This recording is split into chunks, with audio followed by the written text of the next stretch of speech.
Now, in terms of industry, we're seeing right now a lot of businesses that, hey, this business is being transformed to produce hand sanitizer. This business is being transformed to produce ventilators.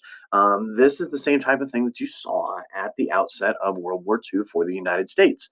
Um, we had been attacked, at Pearl Harbor, obviously, and that by itself caused a lot of people to want to do their civic duty. So you saw a lot of people who decided, 60,000 that decided, hey, I'm going to join the Army, I'm going to join the Navy, I'm going to join the Air Force, I'm going to join the Marines. Why? Well, because we've been attacked and I got to do my part. You saw the same kind of attitude right after September 11th, 2001. Um, Essentially, uh, same thing with World War One. Basic training is going to be cut down.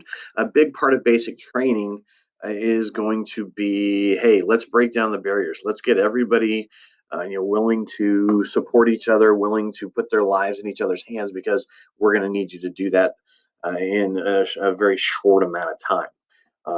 So you saw a lot of people who decided on their own, hey, we're going to get involved, but you're also going to see a draft that's going to come.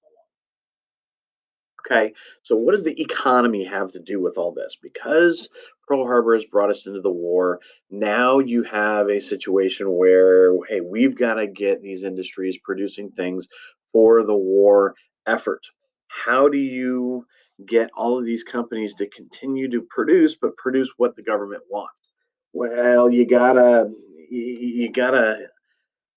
make it lucrative for the businesses.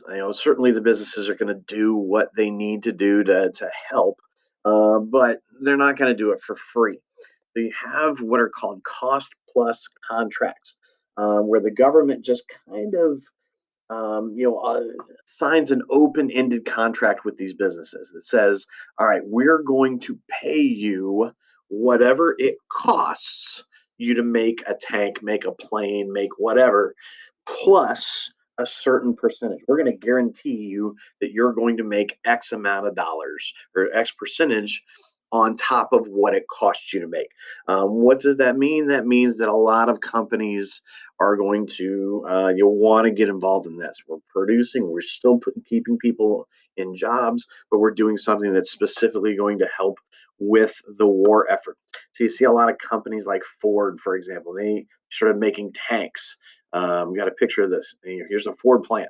They're pretty easy to change your machinery to go from making cars to making tanks. So that's what they did. You saw a lot of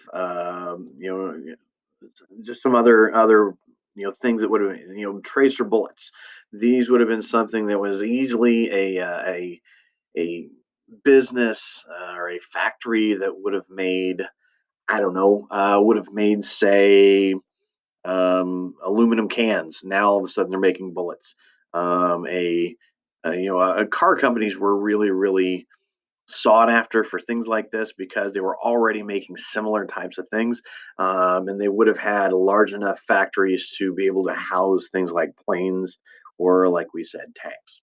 Um, the attack on Pearl Harbor really changes everything. By 1942, all major industries and about 200,000 companies had converted to producing war things.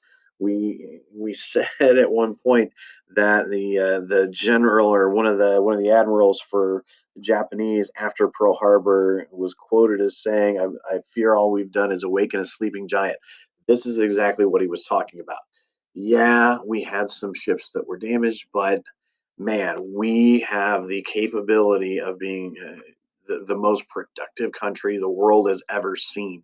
We've got the resources, we've got the power, we've got the workers to be able to produce unlike anything that any nation has ever done before.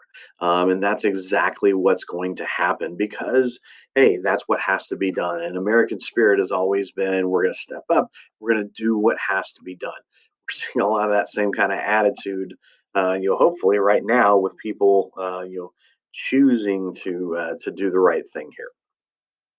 So ultimately, industry is going to be behind this 100%. Now you're going to see a major population change because of that. Today, you're seeing a lot of people that have, the trend has been kind of south and west in terms of where people are moving. A lot of that starts with World War II because that's where a lot of jobs were popping up. So World War II is going to make major changes on the home front. Some of them are going to be war related, but some of them are going to make major changes to our culture.